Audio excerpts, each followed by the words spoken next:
Powered by Sports Interaction, Canada Sportsbook.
Hello everybody, welcome back to Gamer Winnipeg. I apologize for the muted mic. I always get so worried when I'm playing the ad or when I'm playing the intro that you're going to hear me messing around, throwing things, trying to get all set up. But hello and welcome to Gamer Winnipeg. It's Lyss, as always, back here covering this, what was it, a 5-1 loss to the Colorado Avalanche? Could have been 11-1 at this point. Before we get in, I'm going to share a quick word from our sponsors here. So want to bet? Then get in on the action at Sports Interaction. The boys of summer are back on the diamond and March Madness is on deck. Bet pregame, live and play are on one of our many prop bets. Sports Interaction makes it easy to deposit, play, and cash out. Head to sportsinteraction.com/SDPN. That's sportsinteraction.com/SDPN. Or in Ontario, download the app using the QR code at the bottom of my screen. 19 plus, please play responsibly. And if you believe that you're having trouble doing exactly that, please reach out to the available resources for help. So welcome back to our show here today. For those of you who are new here, my name is Lyss. I think I already mentioned that, but I'll be honest, I'm a little all out of sorts. I'm a little frustrated, guys. For those of you who are regulars, you know I usually hang up my jersey of the game. Tonight, that's the wrong wall. My wall is empty in protest because these guys stink. I am super excited to have a lot of you in the chat today. I know a lot of people are looking for an outlet to express their frustrations because I think we're all a little bit irritated with much we got going on. So please feel free to share in the chat. I see Noah's already got some ideas going and cooking about how to fix his team, and I'm excited. If you're listening live, please comment on the chat and YouTube. I'd love to hear what your thoughts are because I know we definitely all have thoughts. So 60 minutes of play, obviously. You need to quickly identify, just isolate that one particular goal. So Nate Schmidt, nice point shot, nice Mason Appleton deflection. I just wanted to say I really like that goal. I've been talking a little bit about how I get frustrated with the Jets often because I don't think that their point shots are strategic enough, and I really liked that particular goal because Mason Appleton obviously called for it and was in the right spot, but I think it was the perfect execution of having some space up top in the circle and making sure that you're able to get that nice tip in front, or if there's a clear lane or a screen on the goaltender. I thought it was a fantastic use of the deflection in front, so I just wanted to shout that out. That was a great goal, and I'd like to see more of that. That's about it on the good that I have for today. And the thing is, oftentimes we do this show, right? We want to talk about what we saw in those 60 minutes, what we heard, all those different kinds of things, but I think tonight I have a little bit of a different angle I want to take. I want to go a little bit off the board on this show because a lot of what we saw that was wrong with this team is what we've been seeing that's been wrong for this team since the new year. So I don't want to harp too much on the similar players, the similar line combinations, the similar usage, the similar special teams that have been plaguing this team for quite some time. I want to talk about the worst case scenario. So we've been talking about what this team needs to add. I think today, I know people are probably getting a little tired of trade deadline talk, but it's got to be coming in with some more urgency. The team has a week left to make something actually happen. And after the egg that they laid tonight, there could be some other options. This team could look at the ability of what they're doing and all these kinds of things and think, this isn't it for me. Noah's saying in the chat that Dylan's in the post-game presser is saying there's no excuse for how the game went, and I fully agree with that. I think it's getting a little bit frustrating for a lot of the players this time.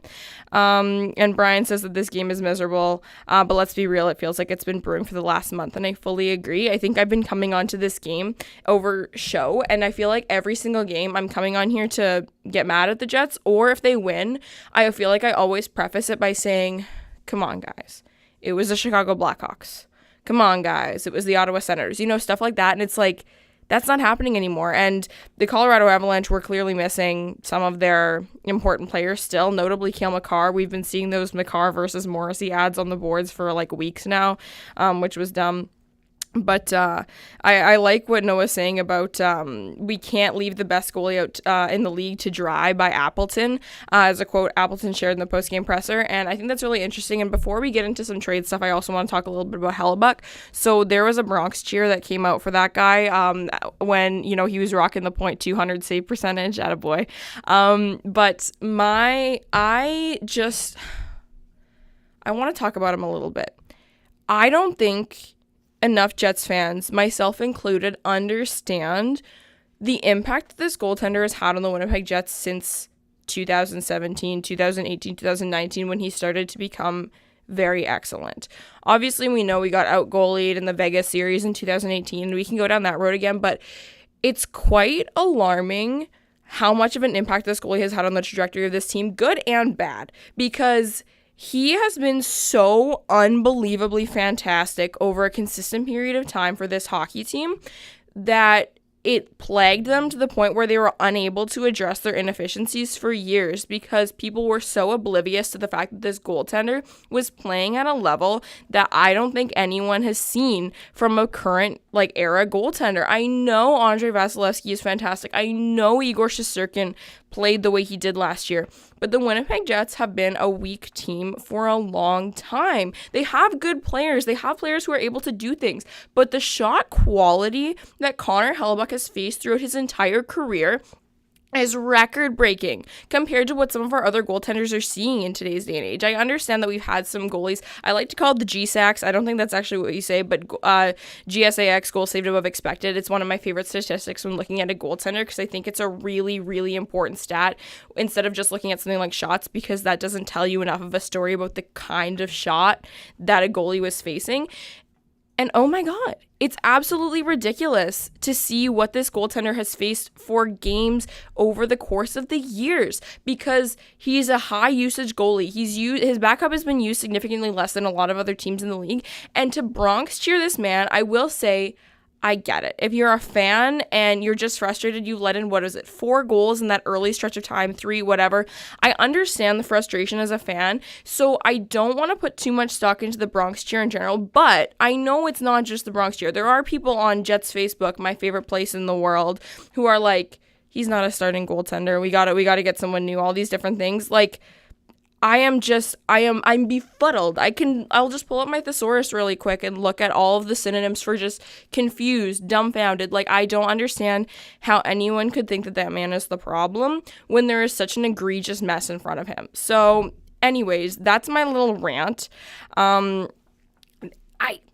don't even know what to say about that anymore. And I think this kind of feeds into this whole trade deadline piece, okay? So we see this game, we see a very, very significant weak performance by their forward core in a lot of different areas, and that seems to be the general consensus of our friends in the chat. We got Brian, Noah, Sierra, Carl are all chatting in there, and Brady's there as well, kind of talking a little bit about some of the things that they saw, and I'm going to kind of refer back to a lot of these comments throughout the course of the show, but I think it's really important to, identify that this isn't a one-game thing. A lot of people have been talking about bringing in a forward since the beginning of the season when looking kind of at, just on paper what this team is able to do. And there are some people, for different reasons, some people, didn't have a ton of faith in Cole Perfetti. Some people didn't have a ton of faith in Blake Wheeler. But kind of the general consensus was, this is a good team. They have maybe bringing in an extra defenseman and bringing in an extra top 6 forward could turn this actually into a very fantastic team when you have Connor Hellebuyck playing the way that he is and when you have Rick Bowness getting the results that he was able to get.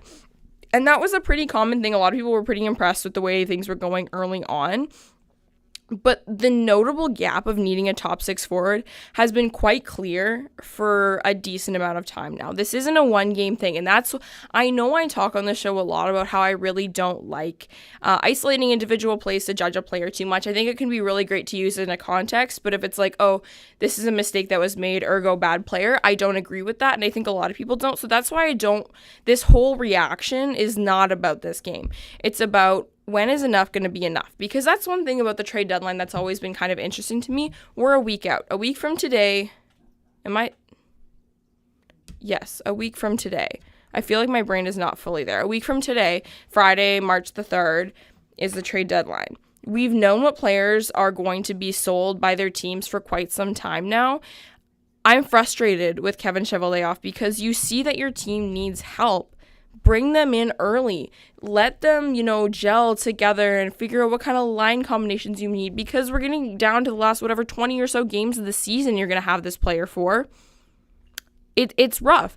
I'm frustrated with the line combinations, and I think it's so glaringly obvious that a top 6 forward is the need for this team if they wanted to go the buying route, because Mason Appleton is not a fit with Kyle Connor and Mark Scheifele. Like, I'm pulling up, I will always shout out Winnipeg Chief on this show. I absolutely love the one sentence reviews that he gives based on a couple of things, like particularly the Corsi percentages and all those kinds of things, just to sort of summarize the line matching in this particular game.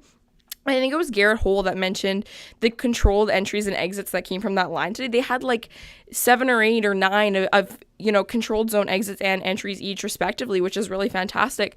Mason Appleton had 0 of those. Like, that's the kind of thing, when no one scores in a game, you can't look at the score sheet in that way and make too much of a judgment on what happened, because there's not much to look at there. So you can look at these sorts of things, and that's alarming. You need your first line to control play, and you need not all of your forwards to be equal participants, but to a more so degree than having a 9-0 ratio of controlled zone exits and entries and that kind of stuff. So I'm frustrated. I know we talked about frustrations a little bit. I don't know. I'm looking. So Winnipeg Chief here, he says that first line there, Mason Appleton is kind of the consensus that can't be the right wing there. He's looking at the Dubois line, and it says that, these players got demoted. There was a lot of line shuffling that went on, and we'll talk a little bit. Brady mentioned the usage that came from Nikolai Ehlers tonight. It was less than 15 minutes again, I believe, which is obviously unacceptable. And I think tonight, even on the power play, they had a couple stints where they didn't give up any shots. And I'm sorry, but I don't care that it's the Colorado Avalanche. You're the Winnipeg Jets. You keep tweeting out about how you're I'm not even saying words, first in points percentage and all these different things. This isn't, if you're wanting to talk about how good of a team you are and you have 0 shots on 3, 5 on 4 advantages, that's ridiculous. That's unacceptable, and I think it's really frustrating. So Noah, again, bringing up comments about the Bones post-game presser, and I also see that Brady is identifying too that he doesn't have an issue with the Brock's cheer because fans are frustrated, and I completely agree with him. But Noah says that Bones says, "We were asleep to start the game, no question. How do you account for that? It happened, let them explain it to you." I don't love that answer. I like it when coaches take a little bit more accountability than that, and I think that there is some onus on Bones for some of the lineup decisions he's made, particularly around usage and demotion of players. I'd really like to see a little bit more accountability from some guys that haven't been participating to the full extent of a full two-way player that they need to. Not in the sense that every forward in your top 6 needs to be a two-way player, but they need to stop, in that one goal tonight, I want to say it was maybe the Comfort first goal, the Nito goal. I don't even know. There were too many goals at this point. Kyle Connor lost his flyaway guy in front, right? And it's, you can't do that. And I think that Kyle Connor and Mark Scheifele in particular have been 2 players that I haven't seen, be held accountable for as much as of what they've done as other players like Dubois and Ehlers. And I understand the frustrations with players like Dubois, and I even understand them with Ehlers in a couple different capacities, just in the sense that maybe if you want to look at it from a certain perspective, you could think that he's playing too high risk or too chaotic if you're looking to kind of settle things down a little bit. But I disagree with that take. So I understand. This is all to say, I understand holding players accountable, but when is it going to happen to the players that it needs to happen to? I need to see Neil Pionk be held accountable. Being held accountable is not being put with Josh Morrissey for a game again and having ridiculously poor results once again. I don't know. I'm frustrated, and Brady says that Ehlers had 13 minutes of ice time, and only Saku Menelainen, Kevin Stenlund, and Axel Jonsson-Fjallby, who has been playing in the AHL for the last 2 weeks, had less time than him. That's embarrassing. That is absolutely embarrassing, and this is going to lead into my big segment of the game. I realize we're like halfway through the show already, but it's a whole frustration. I want to look at this in a hypothetical. Okay, we've talked about the Timo Meyers. We've seen the conversations circling around the Nick Schmaltzes of the world and the Jacob Chikrins of the world, the Shane Gosses-Bears of the world. I understand that taking in a couple of good players would be very beneficial to this team. However, if you want to look at trends over the course of the last couple weeks and the last month or so, you could very easily look at this team and say, sell the farm. Sell it all. Get rid of everything. And I just want to know, for those of you who are in the chat right now, I see we have over 30 listeners, which is fantastic. If you're here right now, please like the stream if you're frustrated like the Jets like I am. I want to know what some packages are, or even some players that you would not like to see, but that you could see being sold if that's the direction the Jets were to go to. So I'm not fully on that train yet. I'm really not, because we know how I feel about the Nikolai Ehlers of the world, the Mark Scheifele's of the world, and particularly the Connor Hellebucks, in the sense that you're not going to have as many good players be good at the same time as you do right now, and you're never going to have a Connor Hellebuck again, so I fully believe in trying to maximize what you're able to do in this window while you still have him. But I'm getting tired, and I know you guys are too. We're all getting a little bit frustrated just with all these things that are accumulating, and we're not seeing the right kind of response that we want to see from this team when they have the same notable gaps game after game, and we're not seeing the right response. We're not seeing the early on trades to fill in the hole that's so clearly there. I'm literally at a loss for words. It's fine. And I also haven't mentioned yet that obviously Cole Perfetti, we found out today, is going to be out for at least 8 weeks, which is absolutely tragic, and I feel so bad for the kid. He was having a borderline some Calder ballots season. I'm really happy that he's finally found his own, that we're starting to see what he's able to do and the place he's able to make in the NHL. That is a heartbreaking injury for a player to suffer, and I always care more about the player than I do about the team. But that's also a heartbreaking loss for the Jets, and you can't deny that either. And the need for a top 6 forward has never been clearer. But what if you see that injury for Cole Perfetti? What if you see the performances that you've seen from some of these key players that just aren't doing what they want to do? What if you see the video of Nikolai Ehlers and Pierre-Luc Dubois joking and laughing, and they make a comment about next year, and it's so clear that Pierre-Luc Dubois wants nothing to do with this team, right? What if you do if you look at all of those things instead of all the good things? Who do you sell? I want to know, for those of you who are in the chat right now, what would you do? Are you looking at a retool in that case? Would you just kind of want to sell off a couple of the, like Pierre-Luc Dubois, for example, just because of the contract situation? Or are you saying sell it all, start fresh, Rucker McGroarty is going to be your captain in 6 years, and just go from there, sort of thing? What do you want to do?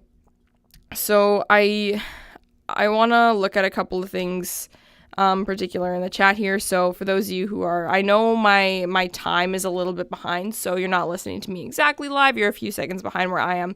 But Brian mentions that one of the things that bugs him a lot is the whole accountability thing, and it leads to the wrong players being demoted and the wrong players being promoted. And I completely agree with him in his kind of concluding sentence there, that it sends the wrong message, because I believe that in a situation where you are struggling, like the Winnipeg Jets clearly are in these games, you can't overcompensate in your areas of weakness. You need to elevate your competitive advantage. And I know you guys are getting so sick of me saying that, but it's absolutely true.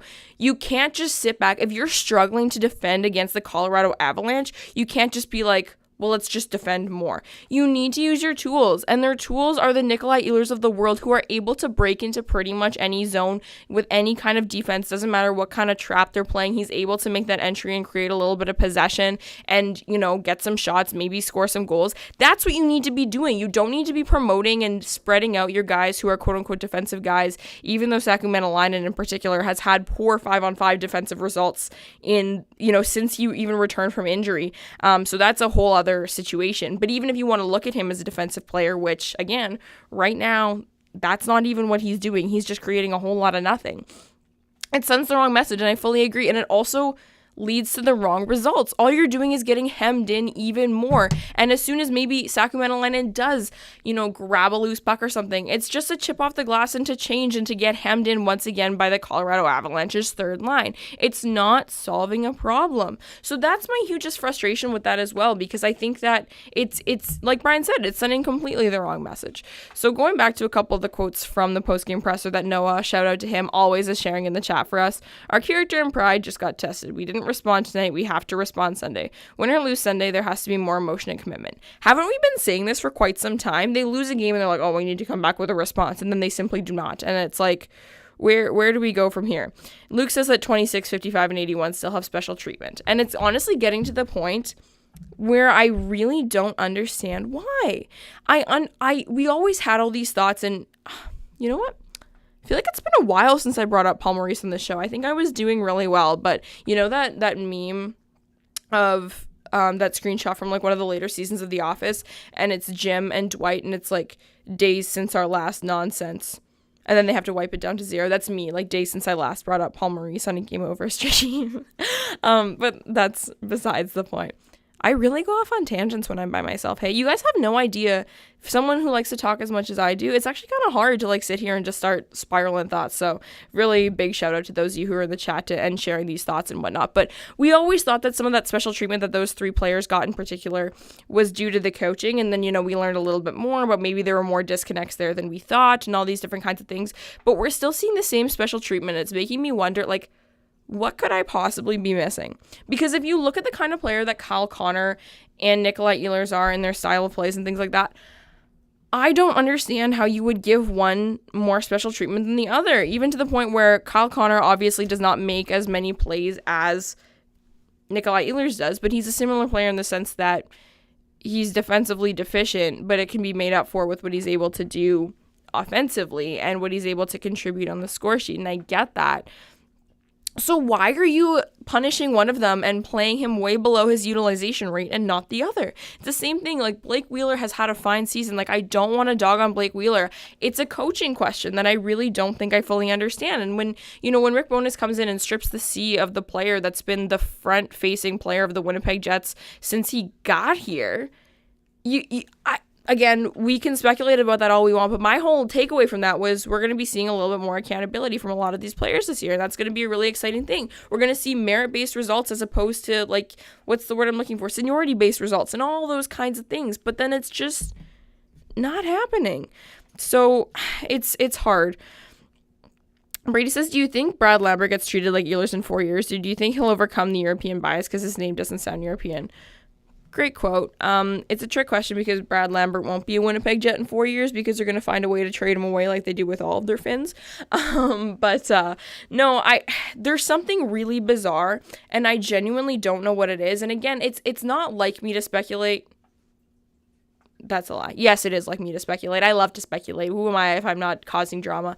But it's very odd how the American and Canadian stars get treated just kind of from our perspective as opposed to some of the other guys. Like you said, the Kyle Connors, the Mark Scheifele's, the Blake Wheelers, the Josh Morrisseys, hell, even the Neil Pionks at this point, comparative to the Patrick Laine's, the Nikolai Ehlers, it's kind of odd. I really don't understand. And I don't know if it's like we're reading into it too much or if they're like, it's a Canadian market. We want a Canadian star, an English-speaking star who can be our face. I think that's ridiculous. That's extremely xenophobic if that's the case, and I think it's an awful strategy because you're punishing good players. I don't want to believe that anyone's actually going in that direction, but with the trends that we've seen from the European talent on this team, you almost have to think there's something there because it's just so ridiculous. I don't understand what's going on there. So, Brady, I kind of agree, especially because Brad Lambert is a little bit of a chaotic player too. I wouldn't be surprised if that's what we saw happen there. I know we said it's not a serious question, but it's worth mentioning because at this point, I'm literally trying to come up with maybe Nikolai Ehlers accidentally ran over Rick Bowness's toe with his car and that's why he's getting benched. I'm having to grasp at straws to understand why that would be a player that would receive some form of demotion or some form of punishment when everyone else seems to be getting off scot-free. I went on this whole tangent about a very rhetorical question from Brady, so I don't know. But Noah says, Bones basically said, not sure if Helly starts Sunday, said goaltending was not the issue. Yeah, okay. I don't think I understand that quote. Would it be like, are you punishing the players then by playing Dave Riddick? If goaltending's not the issue, why would he not play? I don't think I get that. But I agree that goaltending wasn't the issue tonight. Like that Mikko Rantanen goal. Are you kidding me? Mikko Rantanen. Also, isn't he like almost at 40 goals this year? I feel like we never talk enough about Mikko Rantanen. We always talk about Nathan McKinnon. We always talk about all these other guys. Mikko Rantanen flies under the radar every single year. Man, oh man, that guy is fun to watch. But Carl says, in my opinion, the Jets should buy and improve the forward group. Don't know who, and maybe part of get Gavrikov to improve the defensive side of the D pairs. Listen, I agree at this point that buying is still the best course of action for this team because, again, the window, and you're never going to have another Connor Hellebuck. Arvid Holm is not going to be the goaltender of the Winnipeg Jets. Sure, you could trade for someone, but good goalies are hard to find. So I'm still team buy. But the frustration is, why have we been sitting on our hands and not buying when the need has been so clear? If the Jets had traded for Timo Meier in January, because you know he's getting traded anyway, why not get a couple of extra weeks out of him? See, Isles traded for Bo Horvat over a month ahead of the deadline. Why not do that kind of thing if you're going to bring them in eventually? Why not get the most that you can? You're going to be overpaying for him anyway, so get a couple more games out of it. But all that's to say, all of these losses that could have been negated by stronger forward play as a group could have maybe been changed a little bit if you had a better player playing with them. And if they're going to make a move to bring someone in, again, I still think they need more at the bottom six. I still think that an extra defenseman wouldn't hurt and all those kinds of things. But the need is so clearly in that top six, and I think everyone knows it at this point. Why not do something when this team is so clearly drowning? Like, they are drowning. I know they keep eking out wins, but if you look at how the play is controlled and the kinds of the pieces of the play that are suffering and that are not coming to fruition in a lot of these games, like, there's a need that needs to be addressed, and it needs to be addressed yesterday, right? So it's very frustrating. Brian says those two first goals were directly caused by forwards being sleepy and failing to cover the defensive pinch. That's just bad hockey and something that good teams don't do twice. And I completely agree with that too. I was like a little bit behind on the stream, so I was zooming forward and I was going through, and I feel like whenever I'm PVRing a game, I watch it a little bit more closely, and I'm like, okay, I gotta keep up. Like, I feel like when I'm watching it live, I'm almost a bit more lax about it, which feels kind of weird. But whatever. And I was watching and I was like, oh my God, they keep scoring. And I would keep going back and rewatching. I'm like, hey, it's always who messed this up. I know that goalies can be at fault, and oftentimes they are. Like, there are times when the goalie needs to stop the puck. I completely agree with that.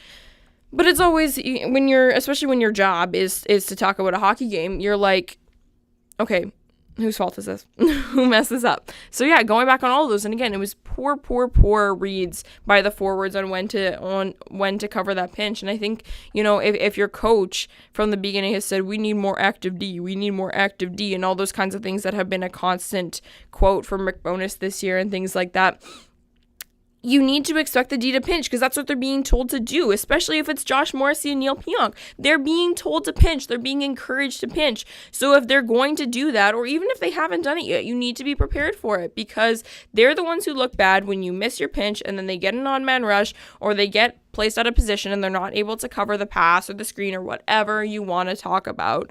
It looks bad on them when it's actually your own fault for having a miscue in that particular situation. So that's my frustration on that. And Brady says Bones accountability, power play is meh for a week. Mark Scheifele whines that he isn't playing in his spot.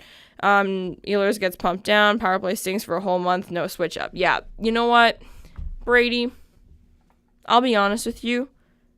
I don't even want to talk about the power play anymore. I'm at my wit's end with the power play. I just am. If that's actually the case, like, play players where they're good at playing.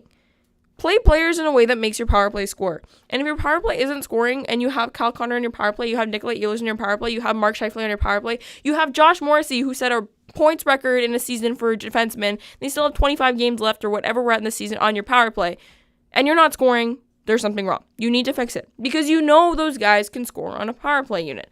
I have done this song and dance about the power play for so long. It's so funny. knowing, like, in the past couple years of, being on podcasts and talking about all these things, all we did was complain about the penalty kill. That was all we did, and it was so valid too. Like, oh my gosh, I'll never forget. I don't know if Kishore is here today, but if he's ever listening back, I always need to give a shout out to Kishore. One time we were doing a podcast and we did player grades, and every single player that had anything to do with the penalty kill, he gave like a half grade down because of how atrocious the penalty kill was. He was so right for that. But it's just so funny now having to overcorrect and be like, this power play, bro. It's so bad, and I completely agree with it.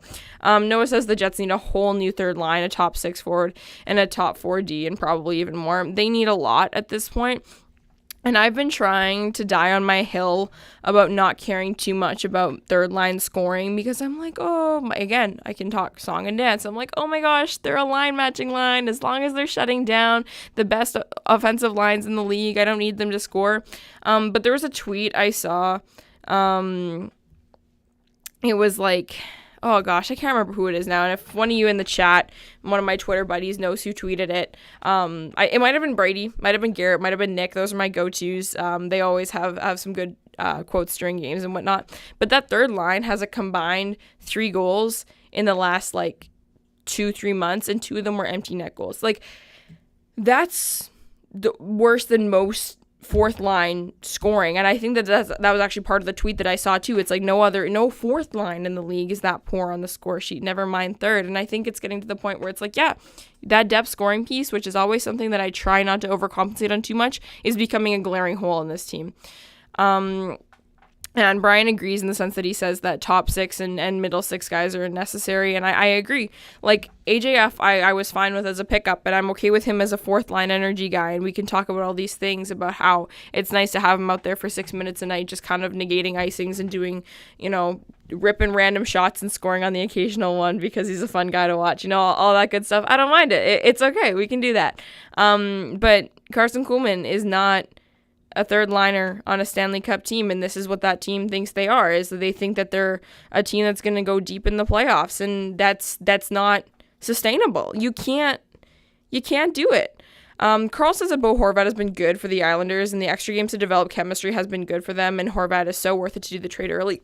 And that's exactly it. And so is Timo Meier. So is Jacob Chikrin. So are all of these players that you need to bring in. Frankly, in my opinion, if you know that you're going to be buying at the deadline, I understand that teams, get pressure and pressure as they get closer to, and some of them are kind of wishy-washy on when to make a call. Are they standing pat? Are they buying? Are they selling? We know the whole thing. If you know you're buying, the Jets have known they're buying since November.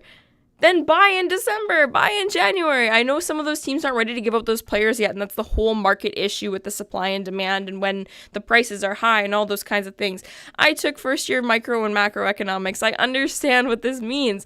But if you're going to buy them eventually, bring them in earlier like other teams do so strategically. We can talk about how much we hate that Bo Horvat move for the Isles and how strange it is given the Metropolitan Division and the Eastern Conference in general, but bringing him in early, giving him some time to gel with the guys, it's proved to be very good for them. I don't know the last time we saw a star player get moved earlier than later and seen it backfire in someone's face. It doesn't do that. It's helpful to your team. So I just don't understand why this team has been drowning for so long and there's just no help being given by the general manager, and it's frustrating to me. Brady says, game since last goal. Lowry, 32. Metalainen, 20. Barron, 16. Stenlund, 11. Kuhlman, 10. It was Justin's tweet. Gotta shout out Justin, my boy. We love Justin _L_99, who pulled that out for us. Like, that's not good, especially since Morgan Barron is the first guy that gets called up as soon as they need a little bit of a switch up in the top 6. Again, it's not sustainable.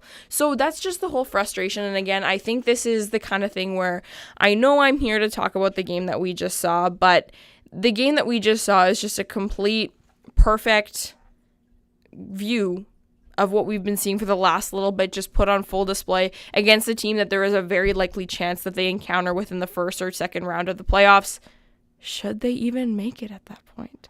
So I kind of want to wrap the show up here. My throat is getting real dry. I've been yelling for a very, very long time now, but it's always a ton of fun. So I just want everyone who's in the chat, I want to shout out, Next Gen Leap is there, Brady is there, Carl is there, Brian's there, Noah's been there, Luke's been there. Everyone's been hanging out in the chat, and I really appreciate it. If you haven't liked the stream yet, please do so, and make sure you subscribe to SDPN. Guys, share your final thoughts with me before we log off. Obviously, this game it's very clear that the Colorado Avalanche have a lot of really dynamic players. Like, we can see it. Some of their defensemen, obviously, we love watching Taves and Byram play every night. They're a ton of fun, and they move the puck really well. And I think that, I'm tired of saying this once again. When the Jets play against good teams and they see good players, I understand you want to give credit where it's due, but that's what good teams do, is that they're able to mitigate that a little bit. They're able to sort of release some of that pressure that those players are able to create, and that's how it becomes competitive. And there was no compete in this game. This game was just a frustrating mess of all kinds of things coming together. So Doug says turd. I think the word is turd. And I feel like that's a pretty good description of this, and I think it's the kind of thing where, we can talk about intangibles and needing to pull your act together and all those kinds of things.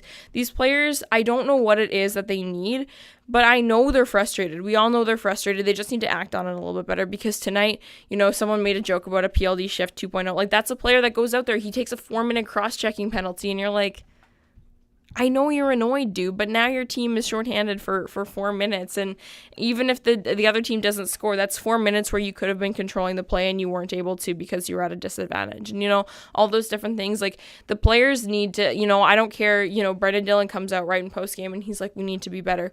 Then be better. I'm tired of the post-game pressers of the compete's not there, the accountability's not there. Then it's on you. It's on you at this point. I understand that there are, we need maybe ownership to do this. We need the GM to do this. We need the coach to do this. We need all of these things, right? But at a certain point, it comes down to the players too. And I've aired my frustrations with the Neil Pionks and the bottom sixes and all those guys and whatnot. But every single one of those players needs to do a better job.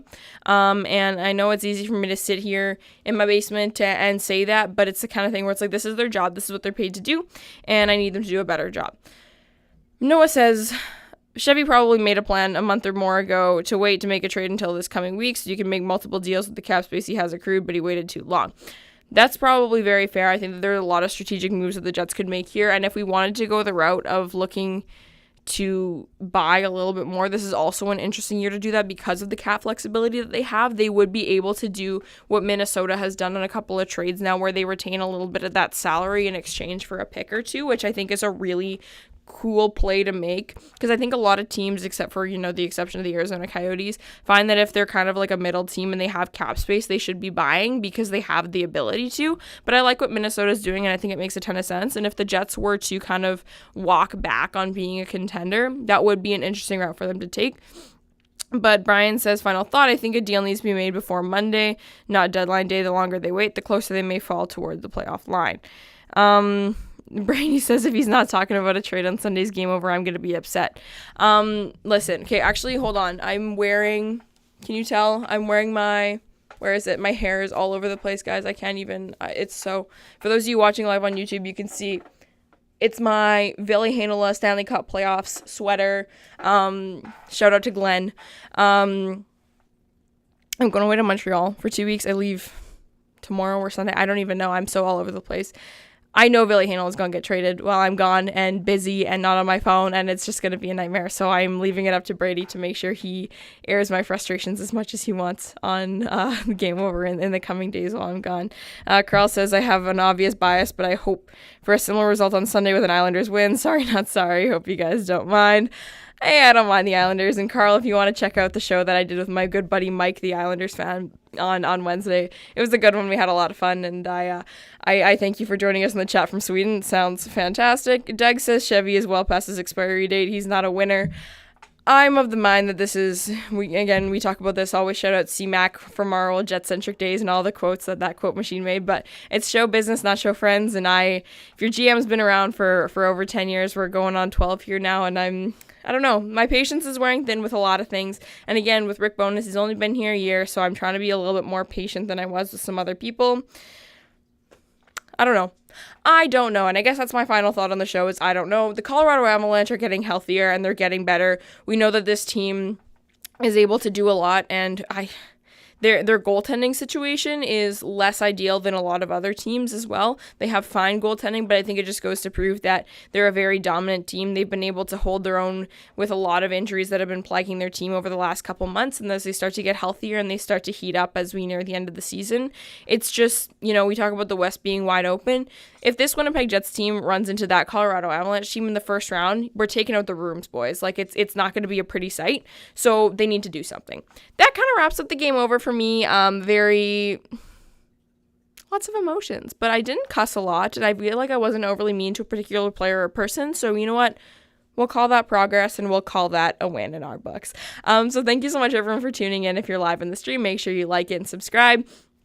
For those of you listening back tomorrow, I hope your frustrations are similar to ours. I think they're very valid in a lot of these cases, and I think that this team still has a lot of good left in them, and I think they have a lot of potential in a lot of areas. We've seen it unlocked in a lot of different capacities in this season, so I think it's there if they make the right moves and if the right players start taking a little bit more accountability and get, played with the right fits and, go and show their full potential in the right scenarios and blah, blah, blah. We can talk about all of these different things.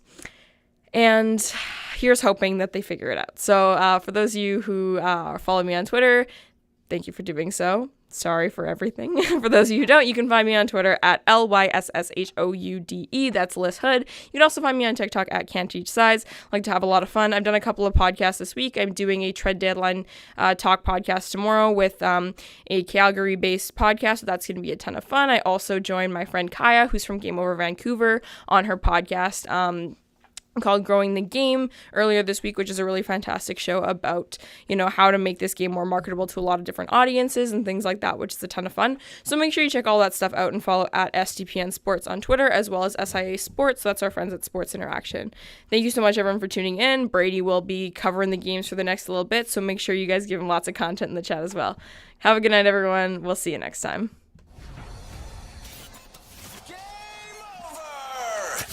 Powered by Sports Interaction, Canada Sportsbook.